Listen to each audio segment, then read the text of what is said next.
guys. I just want to make this little video to talk to specifically my recipients of my jewelry and my energy tools, but for anyone else who's really working on chakras, when I'm talking about seeing auras and I'm talking about reading energy, I'm not exactly referring to your strongest chakras. It's usually when the colors show up in your aura, that's a leakage, unless you're consciously um, exerting that force out of that chakra, it's going to be a leakage. This is an entry I made back in October 2018.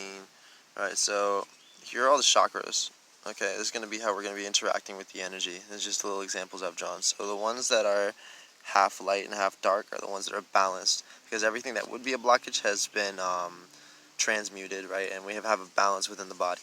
But the ones that are all dark are the ones that have been pretty blocked, pretty built up, right?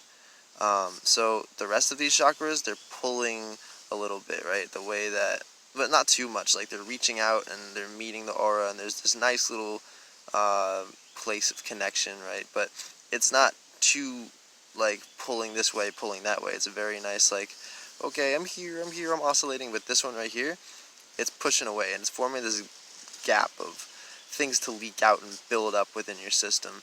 And I paint these two arrows right here because it's going to leak in from the throat into the heart, and it's going to leak into the third eye. You know, so it's going to be very passive, and it's going to be influencing the rest of your chakra body in other ways. So I did the same with the root down here, just an example, where it's probably going to leak down into the lower chakras, probably down to the foot chakra. It might even influence your connection to Mother Earth. It's going to leak up into the sacral, kind of muddy up your sexual energy, and then it's going to push off a little bit. You see what I'm saying? Like, and so the way it affects your external realm is going to change a little bit too. So you would probably see, like if you associate the throat with blue and the root with red, you'll probably see blue and red in your aura. Alright, so here's another example here.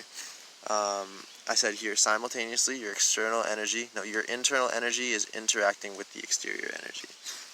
So here I have balance. Like, let's just say we're doing energy work, like, very randomly. I just put random chakras on here. It doesn't matter which ones, I'm just doing this to examine how we really interact with the external realm. So here's your immediate aura, and then here's your greater aura.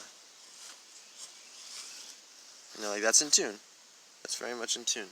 So manipulating interior energy, actually moving the aura itself, focusing on the strongest energetic points. This is an example of a blocked spiritual chakra alignment. Nevertheless, projecting energy. The strong energy points are the ones that output the energy. The blocked are inputting energy that is leaked into the output. See what I'm saying? So if you want to have a clear expression from your throat, but let's say your heart is closed, your solar plexus is unmovable, and your sacral chakra is very corrupt, then all of that is going to leak into your expression. You see? And now, because the unblocked ones are still able to output energy, they're very muddied outputs, and they're dark, and they're colored, and they're not clear, they're not transparent, right? Because a pure manifester doesn't necessarily have so much color in his aura. So this is all influenced by these three chakras, which are currently the burden to what he's trying to receive through the crown, what he's trying to manifest with his third eye, what he's trying to express with his throat, and what he's trying to ground with his root chakra, right? And it's getting very tough, so it doesn't have to be like this, right? So when we're like, okay, what's my aura color? Oh, that's cool. Like, it's not necessarily cool. It might mean that there is a lot to be worked on within your energy body regarding those colors you're seeing.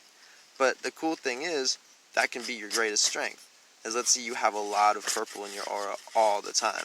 So you could either say, okay, I have a crazy blockage and the purple's choking me, suffocating me, but you could then say, this is my greatest strength. I'm going to take this purple and make it my best quality. And that's probably what it is, because your greatest blockages will turn out to be your greatest abilities later on once you learn to properly alchemize and transmute them. The aura is magnetic. The chakras reach out of the body to touch the aura. Electricity runs through our bodies. Wherever the electricity or energy is located at the moment is where the aura will be most magnetic. The energy around the aura is most susceptible to manipulation, is that which is near the energetic pulses and where it is most strong in the body. Energetic blockages and unawareness of the energy in the body can cause this unconsciously, And awareness and visualization can cause this consciously. So it can be an involuntary blockage or a voluntary leakage of your energy because you want to purposely put it out into the world. Like if we're actually going to do telekinesis, or if we're actually going to manifest something very specific, like heart related, third eye related, solar plexus related, like damn, I need to move right now, you know what I mean? Like we can really get specific with it. So rather than it being a default thing that we're dealing with, something our body's doing that we need to fix, it's something that we're telling our body to do because we are the creators, we're the observers, we're the ones projecting into this reality, into these vessels. We're the ones that can really control the outcome of all of these experiences. Just is focusing on chakras that help you. I would suggest is focusing on crystals that help these specific chakras. Another thing I would suggest is meditating on specific chakras. Just being very observant. And if you get to a point where you can see the aura colors yourself, if not, totally ask other clairvoyants. It's totally fine. It's just this awareness of what it really is and how we can really approach it to make our experience a little more pleasant, a little easier, and it's not so taboo. It really is. Oh, there's things I can work on with myself, and it can get easier for me, type thing. You know what I mean? Like it can get really, really cool. It can get really, really cool. One of my biggest blockages still is my throat. I'm gonna say most of my blockages I usually chase up and down my aura, and then it comes to my throat. I'll feel really tight, like something's choking. And all I really need to do, that's my sign, I need to express. I'll get my blue kyanite, I'll lay it on my throat and I'll lay down and I'll just do some breath work. Take deep breaths, maybe I'm not breathing enough, maybe I'm not hydrated, but it usually has something to do with this portal. Stress eating can also affect the throat like that, lack of expression. If you're an artist, you don't make enough art that day, that might be it. Maybe you need to receive, maybe you need to stop creating and read for a little bit. Like, these are just examples, but if I have a lot of blue in my aura, which I usually do because all of my blockages I usually bring up to the throat, that's what you really need to focus on. Interested in energy tools, I've been making custom pieces for anybody who's trying to regulate their energy bodies and really get past all these energetic blockages. I'm here for that. I'm also here just for advice. Even if you're not looking for energy tools, just let me know anything you really need help with. I have a lot of experience with the invisible realm, so absolutely, let me know anything you need. Much love to everybody. Peace and love. Stay high, vibing.